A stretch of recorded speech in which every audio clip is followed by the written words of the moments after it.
The search for young basketball talent is more global than ever before. Our focus team has been following the journey of a teenager from Africa who's now in the middle of a custody battle. That battle involves a former U of L basketball standout who has a long-standing reputation for capitalizing on young players as a so-called street agent.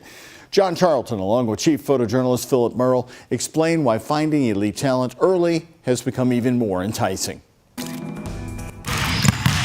After school, on River Road, 2 sets of practice. At Focus Training Academy, good, shoot the ball. Game speed. On fine-tuning form. 1, 2, between. As well as footwork. Calling the shots. Hey, you're in transition, get down the floor. And holding court. There you go, shoot it, Juliet. Is Tim Barnett. They'll do it again, they're fine. Youth basketball, developing both boys and girls. Drag, push. Coach Barnett has seen talent at all levels put in the work here. Down and back, hurry. The kids who will turn out to be good, and the kids who stand out with size and potential to be great. I met Precious Sam. I actually worked Precious out. A 7-footer, Precious Sam, came all the way from Ghana, West Africa. You worked out Precious, you met him, you saw him play. Does he have potential? I do think he has potential. I do. Precious is now developing that potential as a sophomore at AZ Compass Prep School near Phoenix, Arizona. Back here in Louisville, a custody battle is going on. I've spoken to Precious. When? It's been a while. It's been a while since he's been out there. Brandon Bender, as the legal guardian, has been in control of where Precious goes and where he plays. Bender is now fighting in court to get sole custody of the teen from his stepdad, his legal father.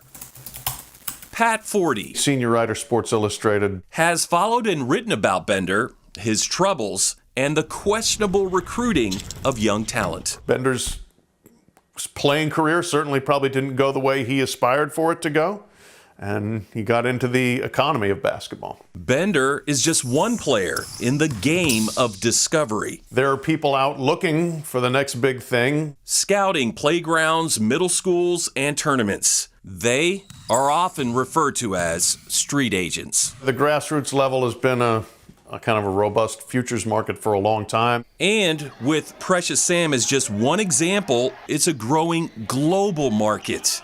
Although he hasn't followed what's actually at play with Precious, Forty is very familiar with the game. Well, without knowing the specifics of this situation, I'd say a lot of the people involved in bringing players over from Africa, you have reason to question what exactly the motivation is. Money motivation, Forty says, is sometimes the answer. Hey, I've got a player. Are you interested? Well, maybe.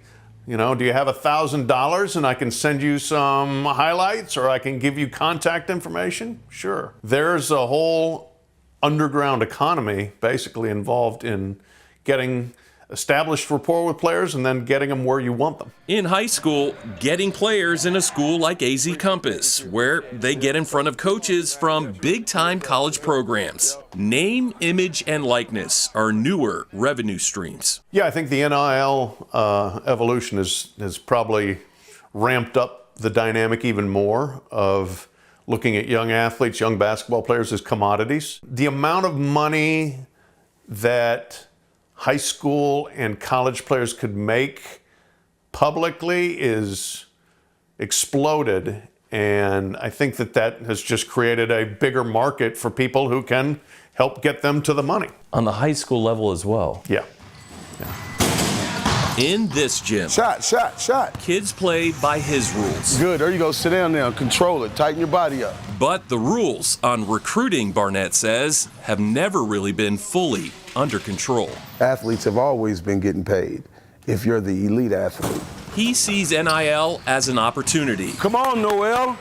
And it's not just for the athlete. I believe that now you're getting more people that they just don't have the right intentions. I think that you have guardians, real true guardians, and then you have the runners, the street guys or whatever you want to call them. And I think those guys, it can really become trafficking. But in the same breath, Barnett stresses there are people who are genuinely trying to help a kid. I think it's both ways. Whatever the payoff really is for Precious Sam, a hustle or what's truly best for his future, time will tell. Know where your basketball's at. This coach just hopes Precious Good, shoot the ball, Hayden. and the young talent after him are always on the right team. Make sure you're paying attention.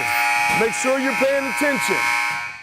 We reached out to Brandon Bender again for comment, but still haven't heard back from him. On this topic of street agents and the NIL effect, we also sat down with the Kentucky High School Athletic Association. Stay tuned to hear its concerns over recruitment and the tracking of young talent coming in from all around the world. John Charlton, WHS 11 Night Team, on your side.